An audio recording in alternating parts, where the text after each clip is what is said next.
Welcome to the Genius Factory. Enjoy the video. In this video, I will show how to make Notion aesthetic on your iPad.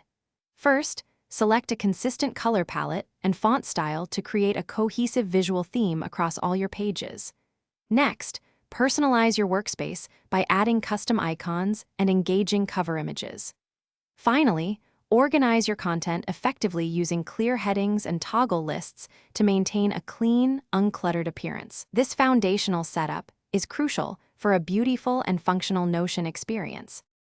To further enhance your Notion aesthetic, consider embedding useful widgets such as weather forecasts, interactive calendars, or habit trackers directly onto your pages. These add both functionality and visual interest. Next, optimize your iPad screen space by creating multi-column layouts, allowing you to view more information at once. Finally, employ dividers and callout blocks to visually separate different content sections, making your pages easy to navigate and pleasing to the eye. Dive deeper into customization by exploring the vast array of Notion templates and community-made themes available online for inspiration.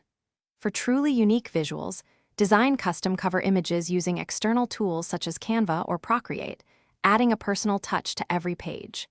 Additionally, implement dark mode for a sleek, modern, and eye-friendly aesthetic, especially beneficial during evening use. These steps elevate your Notion setup significantly.